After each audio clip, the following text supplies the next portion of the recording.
Peace, peace. Yes, Welcome yes. to another special episode of Out the Box Talks. I'm your host, Cril.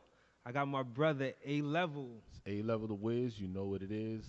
South Bronx finest. A-Level the Flyers. What's up? Let's get Yo, it. good to see you Yep. again, man. We back in Break Bread Studios. Shout out to Break Bread Yeah. Studios. Africa. Freaka in the house. Africa in the building. Big ups, big ups, big ups. Special day for you, Happy too. birthday, by the way. For Happy real. birthday. She working hard, man. Even on her special day, But shout out. Thank you for holding it down for us today. We got a lot to talk about today, Yep, A-Level. Yep, My hat keep dropping. Hold on. Yeah, we got a lot. We got a lot to talk about today, man.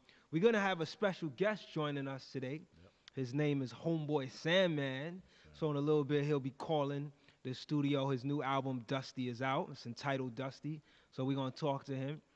But shout out to all the listeners checking us out. Remember, you could always catch us on anchor.fm, and you could look for Out the Box Talks. We're on Spotify. We're on Apple Podcasts, Instagram, all that, right? Yep. Yep. So what's good with you, A-Level? And man, it's a lot of stuff going on. A lot of stuff to talk about. Indeed. Got here kind of late. Well, we looking gonna for rock gas out. and stuff like that. But we gonna do this regardless. That's right. That's right. So, in the news, it's a lot of newsworthy stuff happening over the past couple of weeks. But we heard that Pharoahe Monch, his was it his debut LP, Internal Affairs, Debut solo? LP, the Internal Affairs LP, which is probably one of the flagship albums that set off the whole Raucous Records movement. Wow. That is now defunct. Still remember I had the poster in my college days at Mercy College. I had it.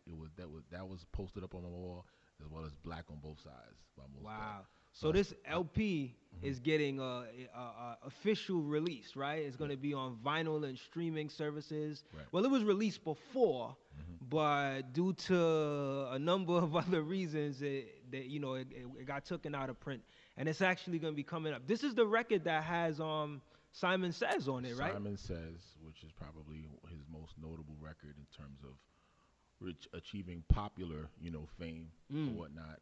Internal Affairs with the napalms in his hand, that's to this day, which is basically who Pharoahe is, man. Is the firewater MC, that just can magically just do stuff with words. It's just retarded. But I remember tracks like that. He had a dope song with MOP, Show No Mercy. Wow. That was dope. That was retarded. And when Cannabis, that was the whole Cannabis era.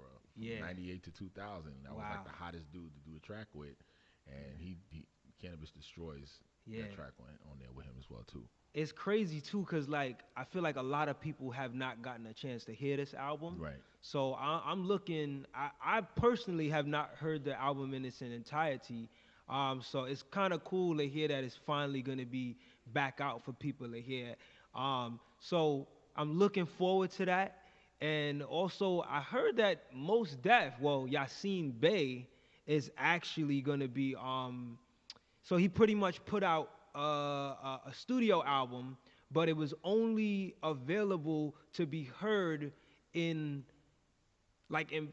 person form, not on a digital device, not on vinyl, That's very right? interesting. Right, and I didn't really know about this project, but I heard that it was debuted overseas earlier in the year, and it'll finally be coming to New York in November, but you could only listen to it in exhibit style at the Brooklyn Museum.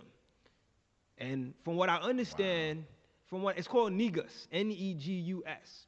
And from what I understand, it's 28 minutes, 8 tracks, and when you go into the exhibit, you have to put your phone. They take your phone away, so there's no technological distractions. So I'm really interested to hear what that sounds like, and I think I'm gonna get my ticket, man. Wow. I mean, how much are the tickets? I think it's like $20 to $25 per adult. Don't quote me on the price, but something like that. And I think they have kids tickets as well. In fact, what I will do is I'm gonna link the ticket website, where you can actually, schedule a date.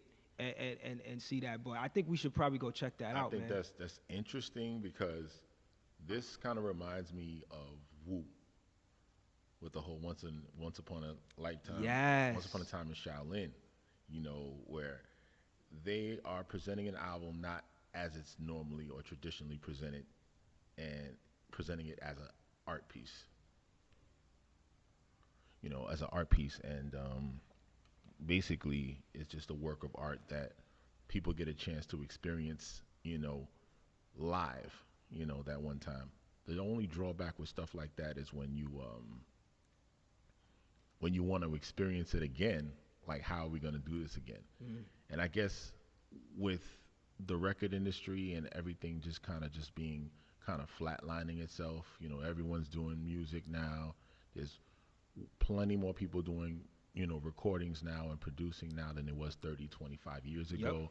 So I guess they're trying to add something new to it and make it a little bit more interesting, and just basically just say, hey, well, listen, this is the one time only. You may never get a chance to experience it again because it's never going to be released, Right. or people won't even get a chance to even record it. That's why we're not even allowing people to, bring Yeah. their phones and anything like that. I'm looking forward to that. Yeah. Now hold that thought because we're gonna bring homeboy Sandman in. He's gonna be calling right now. But let me just let the engineer know I'm only hearing my right ear. My left ear on this side, I'm not hearing the audio, so we'll just give him a little time to fix that.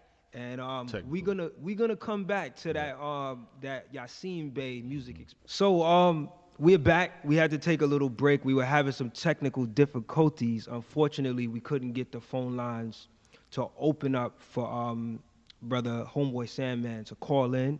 So my apologies. He had to break out. So we'll try to reschedule him for another interview. Hopefully, be able to get him back soon. But still, go out there, check out his album. It's called Dusty. It's on Mellow Music Group. And A-Level, we're going to get back into our conversation because we have a lot of things we still want to talk to the audience about. So thank you for still rocking with us. We're still here, Out the Box Talks.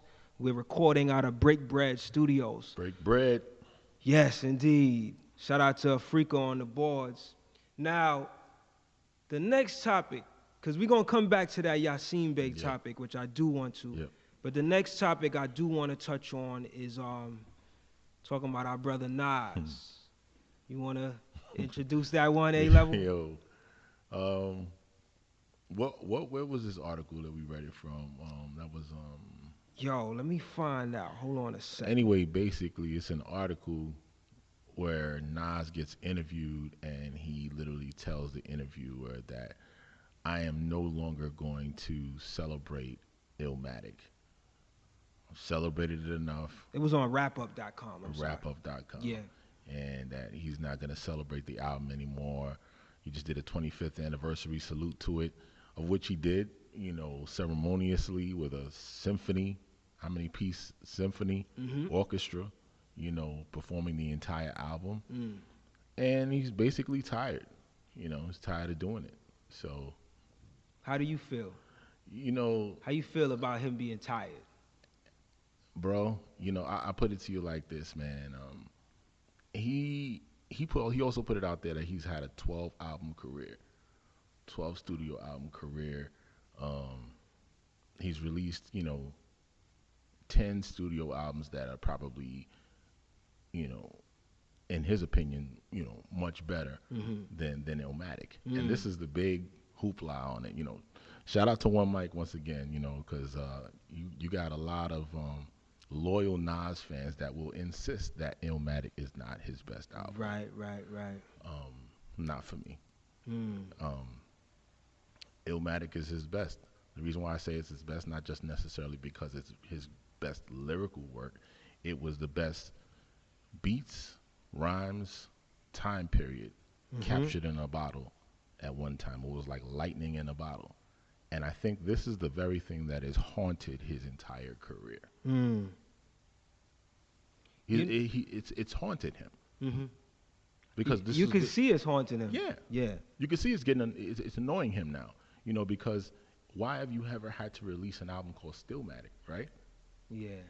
if you're releasing Stillmatic, then that just basically suggests that we still haven't gotten past the whole Illmatic stage. You know, like that album is the album that you have yet to really surpass that standard. Because let's face it, Illmatic is not just a hip hop classic album. It has become a standard in music. Right, right. You're a standard in music now when you are observed in the Smithsonian Museum. Yeah. That's not just music anymore. That's like artwork being observed, you know. And when the album is actually picked up in Ivy League institutions and people are studying that album, right. No one's studying Street's Disciple. No one's studying It Was Written. No one's studying Hip Hop Is Dead. No one's studying Distant Relatives. No one's studying any other album in your career. And I think that it's starting to frustrate him now. Perhaps. I could be wrong. It's starting to bother him now, because why is it that we're not having a 20th anniversary of It Was Written? The End. Why are we not having a how many anniversary of any other album in your career? Right, That's the only album. Yeah. I think, honestly, Why? it's a good problem to have. I think if it's that a great makes sense. problem. But I do understand his frustration. You know, I'm not one of those fans of hip hop or music in general where I feel like it has to be this way all the time, right? As many purists may take that stance, like, yo, every album has to be on the standard of Illmatic. I know that's impossible to happen. So I understand his frustration. He even said that the album is beginning to take on a life of its own. Right. But to be honest, it's been taking on a life of its own. A long time ago, you know. And I think the aspects that make that an album where it's been taking on a life of its own is, like, look at the producers that were aligned with the album. Those are like classic producers to this day. You know what I mean? Producers. Legendary producers. You know what I mean? So I understand his frustrations. I just don't know if those frustrations will manifest into other albums being recognized. Maybe, definitely not on par with Illmatic, but even being more recognized. But I think Nas has had albums through his career that have been celebrated outside of Illmatic. Just not like Illmatic. But just not like Illmatic. It's just hard to go up against. And here's where the frustration really steps in when you are an artist, right? What happens when something that I created is either greater than anything else that I've ever created, or it outlives me as an artist, or it surpasses me as an artist? What do I do? How do I feel? How do I receive it then? You know, do I receive it like, you know what? Thank God I made it. There's some people that can't even say that they've even had one classic in their entire career. So I'm going to be performing that for as long as I have breath in my lungs. I'm going to continue to perform that. Or you can take the stance of, I'm an artist that says, you know, Illmatic is not the beginning and the end of me. You know, I can make things better than that. So this is your pride kind of comes in now as an artist. But pride versus how your fans receive the music, how general population receives your music is two different things. And some artists, you know, kind of get stuck in those areas. You know, it's okay to have a one-hit wonder, in my opinion. You know what I'm saying? Because there's some people out there that never have had a hit. There's some guys that get annoyed with performing this one song because they never really had achieved any real substantial success after that. And they get upset and they get annoyed because they feel like they can, and they just haven't. So when you actually embrace that, okay, maybe I haven't, and maybe this is it, and maybe let's just enjoy it for the blessing that it is. You know, you got Dougie Fresh and Slick Rick, you know, they've gone on to make other hits, but when they perform worldwide, the show and Lottie Dottie, it's magic. There's nothing wrong with having one magical, you know, release, one magical moment that you constantly celebrate over and over and over again. Yeah. There's nothing wrong with that. Yeah. I agree, man. I think, like I said, this album is hard. Like, this album is just, it's not an album that you could only just compare to his discography. You could compare this album to multiple other legendary album discographies, and it'll still be. You can It'll compare have the that edge. album to other albums in music, Right. other genres. Word. This You ain't gotta just a hip hop thing, Yeah. y'all. You know what I'm saying? That's why Yeah. he said it became bigger than what Yeah, he thought yeah, it yeah. was. You know? I think he's at this point in his career where. Is there anything else for Nas to achieve? Do you think? There's plenty of stuff. It's for him probably to always right. achieve. Yeah. There's plenty of stuff for him. But to he's achieve. done so much. The issue is, I don't think Nas really believes he is who the people think he is. I don't think he sees himself that way. I don't think he sees himself as having to go into the studio and let me do this album with Premier that I've been promising people for a long time for. Right. I don't feel like I have to do that. But your fans want that. He never wants to seem to want to do what his fans want him to do. Yeah. And he's actually stated that on record. I make my own rules, do my own plans. Yeah. Gangsters do what they want. Suckers do what they can. You know, like. Yo, speaking of Primo, man, we got a new Gangstar album coming real soon. Mm-hmm. What's the release date on that? It's November, right? I can't remember the date. I believe it's in November, but I must tell you this right now. I'm kind of leery about posthumous albums. You know what I'm saying? As most people are, yeah. Gangstar holds a very special place for me in my heart, and I would rather it not, if it's not the stellar, quality that I've come to know and experience when with Gangstar when Guru was alive. I'd rather not. Interesting. I could dig it. I could dig it. That's just like with Dilla. You know what I'm saying? Like. People just continue to rhyme on his tracks and stuff like that. We don't really know what that artist would have been doing, when they were alive. Yeah. But things are just really just that, I guess bland with music right now that, we're just really looking for things like hearing a posthumous Gangstar album, Yo, it's the first new album in 16 years. Now, let me just say this. I totally agree with you, but I have to say, the tracks that I've heard so far, and there's only been 2 that were released, them joints is banging, man. Yeah. Like, and it sounds like Guru never left. Like, his vocal presence is just official. You know what I mean?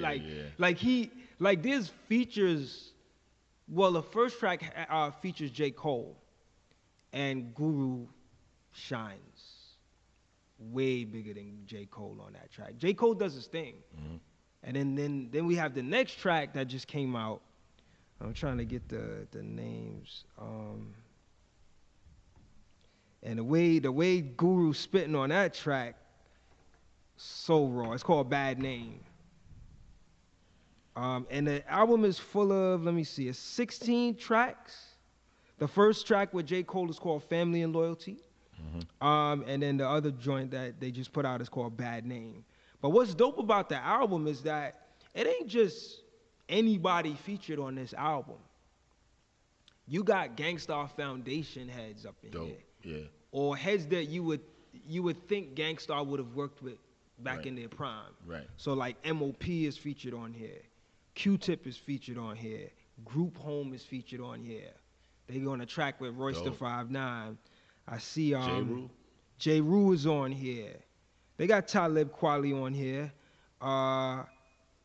They got Big Suge on here and Freddie Fox on here. So it's their core. Right. That still doesn't excuse what we tend to see happen with posthumous albums. Right. But I can say that because Primo is one half of the group and Primo has maintained his integrity as a producer, I feel like this album is going to be done right. As best as you could probably get a posthumous album to be. Right, because he knew. So I'm hoping for the best. He knew Guru already, the way he flowed, what his cadence was, his timing was. So that's easy for somebody like him, who was a producer, who was the one literally crafting all of these tunes. Right. For all those years. Absolutely. Yeah. So I'm looking forward to that. Yeah. So let me just get the date, man, because I like to give people the dates, man. Sometimes I forget. But it says it's going to be out November 1st. Expected to drop November 1st. which is a Friday. So that's coming up real soon, right after Halloween. Right. We gonna get I think it's the day after Halloween. We supposed to get this new Gangstar album, which I'm looking forward to, man. I saw it's entitled "One of the Best Yet." One of the How best you feel yet. about that title? That's dope. That's the perfect title. But they gotta live up to that. Hey, you know, Full Clip is probably one of my favorite songs right there. So just hearing that one of the best yet. Yeah. Because that's one of the lines that come out in the chorus for that song. Oh, that's one of the what's up. best yet. Nice. Like that, you know. I love that. I love that title because I don't necessarily feel that it has to mean that this album is the best album that we've put out. Okay. We are one of the best yet. Yeah. Wow. So Gangstar is one of the best, you know. Yeah. One of the best. One of my top 5 groups. You know what I'm saying?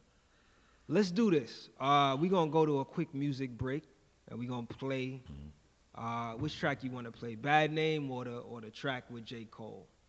Let's go with Bad Name. All right, See let's what go Bad with that Name is track from the new Gangstar album, the one of the best yet. And we'll come back, man. Shout out to everybody listening on Out the Box Talks. Keep it locked with us. We're also on Mixcloud, so if you want to actually hear the show with the music involved, you know, we're about to go to this music, you know, check us out on the mixcloud.com, our Out the Box radio page. So it's Cril, A-Level, Out the Box. We're going to go to this music break, and we'll come right back. Okay. All right, we're back. You in tune to Out the Box Talks. I'm your host, Cril. Got my brother and my co-host, A-Lev in the place to be. A-Lev, you shorten it a little bit? Just A-Lev now? Up, man, you know what I'm saying? I like that. So, you know, we just, if you're listening on Mixcloud, we just played the new Gangstar track, Bad Name, which is off of their upcoming album, one of the best yet. So by the time, you know, November hits, we should have heard the album, and we could come back and talk about that. But we got some more things we want to talk about. Shout out again to the brother Homeboy Sandman, who we were supposed to have on the show today, but the caller didn't go through, and my apologies on that. But we're going to get him at a later date. So just keep it locked here with us at Out the Box Talks. We're going to make sure we work it out for y'all, our great listeners out there, you know. So we got some other topics we want to talk about, A-Level. What else is new in the scene that it's a few? We also got Questlove and his opinions about the most underrated groups of all time. One of the groups that came to his mind was De La Soul. De La Soul. And I really didn't get a chance to really get into why specifically he stated that they're the most underrated. I'm going to tell you right now. But go ahead. No, go ahead. All right. Yeah. So he pretty much was saying that he chose them as the most underappreciated because a lot of people they've influenced a lot of people, and they haven't gotten the credit for their influence. And I think De La Soul is a worthy pick for being underappreciated because of what they went through with the label. It was Tommy Boy that they were signed to, right? Mm-hmm. And you know what's so funny about that label? I don't know how much, or have you gotten a chance to see the Wu-Tang Saga, which is something I want to talk about, brother. Yeah. But I believe RZA was signed to Tommy Boy. He was. And as Prince Rakeem. As Prince Rakeem. And they dropped him, as you'll see in the actual series. And you probably know from history as well. But Tommy Boy dropped him after that record. I think it was the Denise Williams. Originally, I think it was sampled by Denise Williams. We Love You, Rakeem. That record. Right. And the record didn't do well according to Tommy Boy, and then they ended up dropping him. Right. And if you look at the series, or if you just know the history, you'll see how the effect it had on him. It made him sad. But it was probably the best thing that could happen to him because he went on to form Wu-Tang. Wow. So I'm like, Yeah. I'm thinking about this. I'm like, damn, man, like RZA actually escaped That was actually a blessing. That's a blessing for him, you know what I mean? Yeah. Not to make this about, you know, RZA and stuff, but it's just, it kind of, the two coincide with the same label. So going back to what Questlove was saying, it was like, yo, like, they didn't get the credit. And a lot of people, a lot of things they were doing is what he was saying, like their style, maybe their skits, all of the things they were doing, a lot of artists came after and took pieces of that. They invented the skits, bro. And the skits really started around the De La Soul is Dead LP, which is like the second album. Right. You know what I'm saying? The first album, 3 Feet High and Rising, just groundbreaking. Right. Set a whole new precedent in hip hop music when everybody was rocking the gold chains and Kangos and everybody trying to sound like Run DMC and stuff like that. You know, they brought Afrocentricity. The first to really actually, let's say, you know what, it's okay and it's cool for us to look weird and different from what y'all expecting. But at the same time, we're not suckers, we're not punks. You know what I'm saying? We just see things and see life a different way than what you're normally accustomed to, you know, seeing. You know, so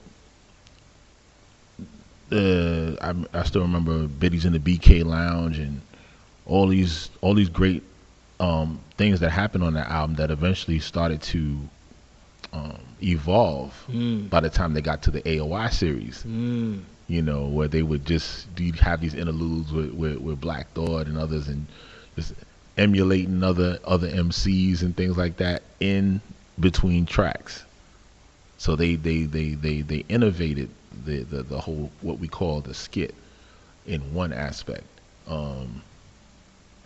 They also gave birth to, you know, the groups like the Roots, which is what I want to go into. Is like, I'm not so sure if Questlove mentioned that, because I'm probably sure he's not going to say that about himself or his group.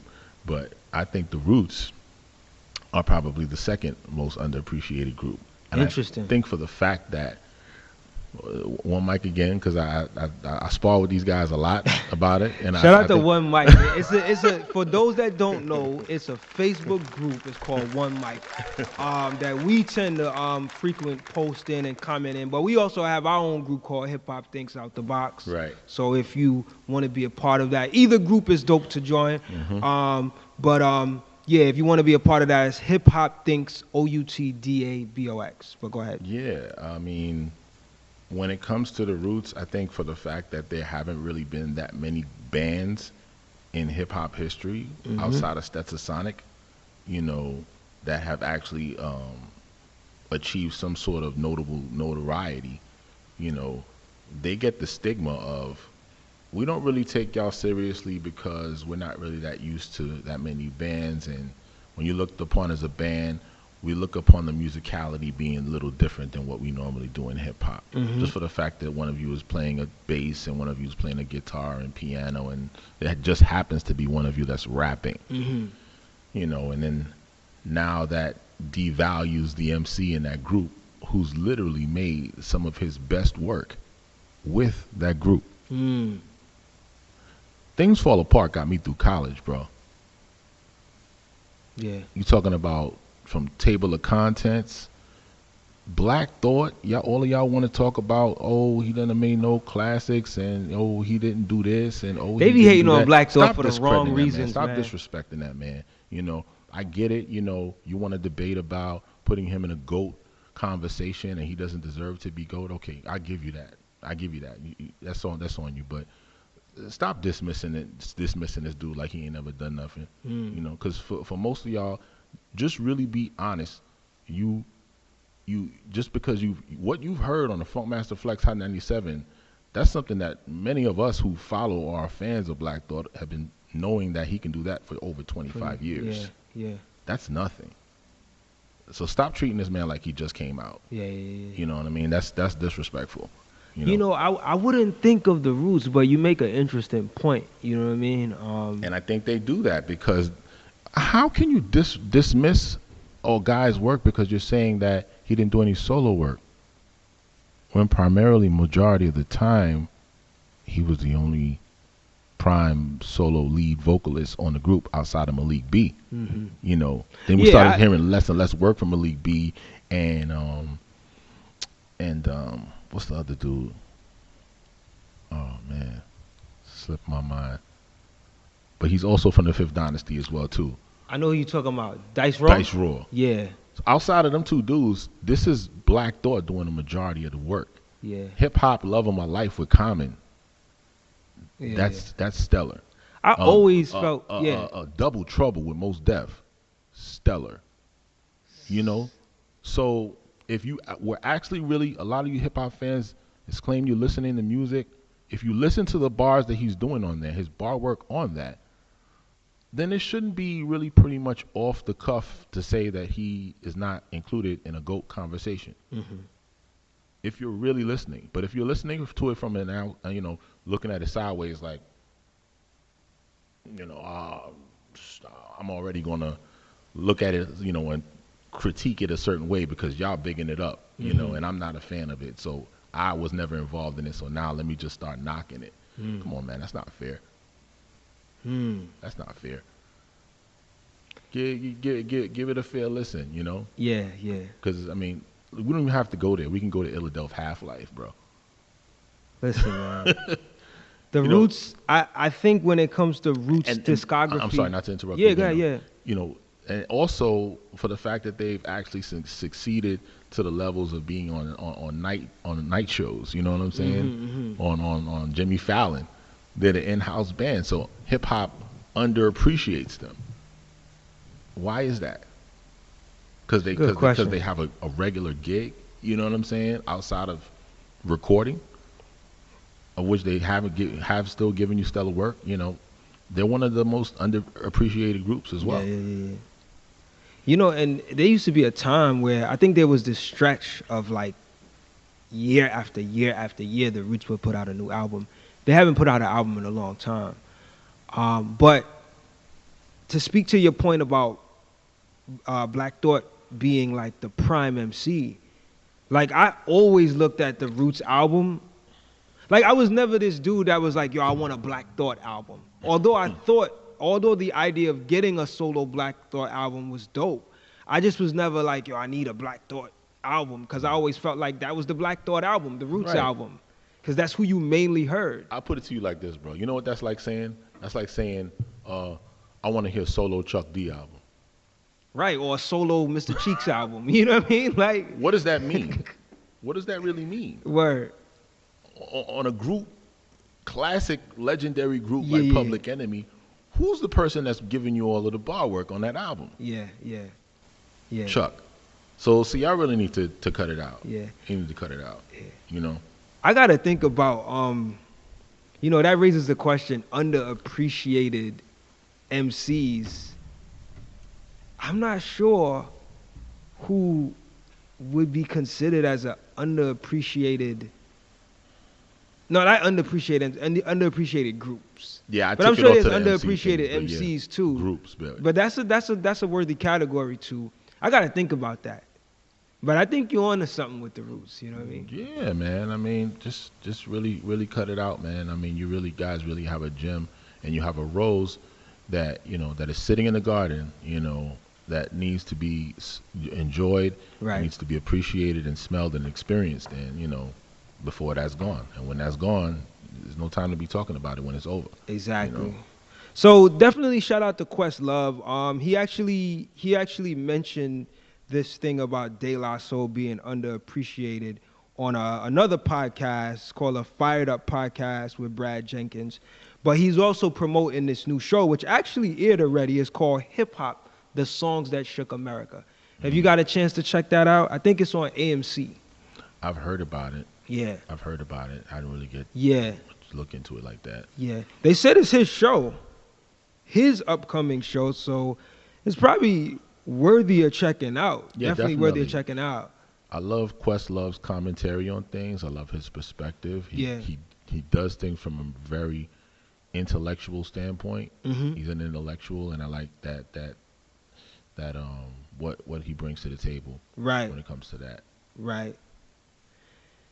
So moving right along, got Come another back to Mos topic. Def again. Yeah, yeah, let's go back to that because we don't have a lot of time before the show is up. But back to the whole Yasiin Bey Negus studio recording. I don't even know if I should call it an album, but it's a studio recording that will be aired in a exhibitionist style at the Brooklyn Museum.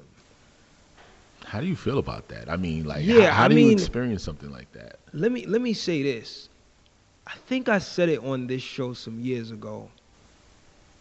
I feel like music in general has reached a place where in the digital age, with the creation of the iPod and iTunes and streaming music, the experience that you get when you listen to an album is not the same as it used to be when you used to have to flip a cassette or even a CD. You didn't have these playlists, this thing called this idea of this playlist on your digital device. You just had the album and you had to press buttons to go through it. With a cassette player, you had to hit play.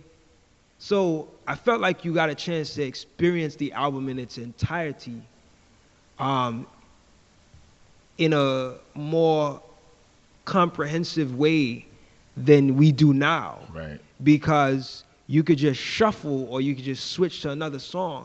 So that's a good point. Approach is similar to that. I'm sure there's going to be a different outcome, but I like it because you're forced to listen to the project without those distractions, right? So I'm curious to see how that feels for me. That's why I want to actually get a ticket and go to it.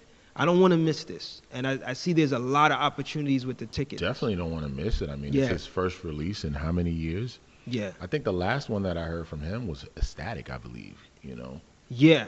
He actually put out another album that was only like streaming on Tidal. Yeah. Boy, I forget the name of it, but I didn't like it at all. Yeah. And Ecstatic was probably the last release that I actually really appreciated from him. Yeah. I love that album, Yeah. between the Dilla track, a track with Georgia and Muldrew. Oh yeah, Georgia was on there. It was a Madlib track on there. It was a Slick Rick track on there. Slick Rick was featured on there. The track with Mos and Kweli, the history track on there. Yeah, that was wasn't that the Dilla beat? Yeah. Yeah, that was the Dilla beat. Yeah. So I mean, but to your point, yeah, music, because of the fact that the digital age has really kind of, I guess, desensitized, how we normally consume music. Like you said, everything is a shuffle and play to the next track. The one of the things that I appreciated, growing up as a youngin' and going to a record store, the experience. This is not about just buying a record. Going into a record store, looking at the artwork, looking at the album covers, reading the liner notes. Some people are not really that nerdy about music as I am, Right. You have, I think the digital age really benefits the passive listener. A person who is just really listening to music for the moment.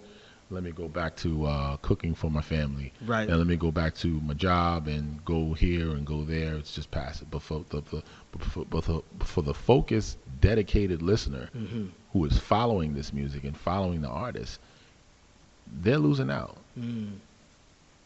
With them liner notes not being there anymore. Right. Because the liner notes kind of bring you into the experience. Absolutely. If this is something that I like and that I love and I really appreciate, I want to really know everything about it. Yep. Who was engineering it? Who mixed it? Who produced it? Who was executive producer? Who was involved with putting together this wonderful piece? Right. And the digital age, kind of takes that away. You don't really get that. Absolutely. So now that you get a chance to actually be inside of a museum and experience that, I think that's dope, and I think that's so different. Absolutely. The only thing that sucks about it is that I want to be able to experience that again. Yeah. And that's the whole point of just having these records. A record is a document to be experienced again and again. Like a book or anything else. I read it one time. It's not just to be read one time. When I go back through it, I want to read it again, and I'll find something new from it. I'll peel away more layers. Yeah. Records actually give you an opportunity to do that. Yeah. I mean, I would hope that they release it in some physical form in the future, but according to this article here that I'm seeing on OK Player, it's saying that his latest studio recording, Negus, will not be released in any digital or analog mediums. But I actually like this project. I'm more fond of this studio project, whatever you want to call it, than the Once Upon a Time in Shaolin. Because I don't know if we'll ever get a chance to hear that one, right? But at least this makes the attempt of being unique in how the listening experience is presented. And I'm cool with that. You know what I mean? Like I'm learning to live with what artists are doing. Right. And if I'm not feeling it, I'm learning to just be like, you know what, I'm not gonna mess with it. I'm gonna go to what I like. I'm pretty sure it's gonna be amazing. Yeah. Because I mean, I don't know if too many people have been to Mos Def or Yasiin Bey concert and seen him experienced live. That dude is a great performer.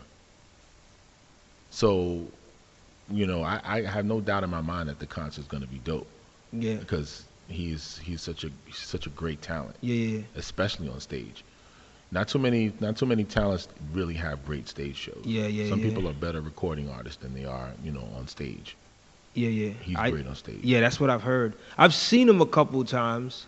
I haven't been blown away, but I've seen. I think the show he did. We saw him last year at. Was there a Brooklyn Hip Hop Festival? Yeah, last year, or was it not? I think it was. I don't think I was at that one. There was one last year. I took my son Cayenne. Shout out to Cayenne De Niro. Right. You know, took him there, and it was Black Star. It was Black Star. It was the Black Star concert. I think that was the last Brooklyn Hip Hop Festival, and we waited for a long time for them to get on the stage, but boy, was it worth the wait. That's what's up. Because I mean, when they get on stage, it's like them dudes have a chemistry that's magical when they get on stage. Yeah. And then you get Mos, and he'll go from rapping and then just start singing on stage. It's just dope, you know. So, man, I can't believe our time is up already, man. We spoke about a lot. My bad, y'all. You know. Yeah, we spoke about a lot, man. I know A-Level, you came in a little late, but we rocked out. We got it through. Yeah. Let me just say this, man. Shout out again to Sister Afrika in the studio. Happy birthday again. Thank you get some for applause. being here. Big ups to you. And shout out to our listeners, man. Word. Remember, you can catch us on Out the Box Talks, OUTDABOX. We're on Instagram at Out the Box Media. Remember, it's the "duh" with a DA, right? We keep it the Ebonics way or whatever you know, the hip hop way, the flavorful way. Let me say that. But yeah, Hip Hop Thinks Out the Box is the group, the Facebook group. The Instagram is Out the Box Media. The Twitter is Out the Box Media, and the Facebook page is Out the Box Radio. So keep it locked with us. Remember, you can catch our podcast, Out the Box Talks, on Anchor.fm. We're also on Spotify. We're also on Apple Podcasts and a number of other places that you can find streaming podcasts. It was a pleasure talking to you today, A-Level. Always a pleasure. Any last words? Stay tuned. That's the only thing that I have to say at this time. Stay tuned. Just keep listening. Keep supporting quality media for quality content. That's what's up. And just a shout out, in addition to Homeboy Sandman's new album, Dusty, there's also a new project that recently came out, the Black Moon album. I think it's called Rise of the Moon. Mm-hmm. We trying to get them brothers in the studio too, so Yeah. we'll cross our fingers for that. But shout out to Buckshot, Evil D, and 5FT. Shout out to who just- Buckshot, which was probably one of our first interviews. I think it was our first. Out the Box Yeah. TV. Shout out to Buck. Yep. You know what I mean? Yep. So until the next episode, you catch us in another 2 weeks. Keep it locked. Catch our older episodes and keep it locked to Out the Box Media. Peace.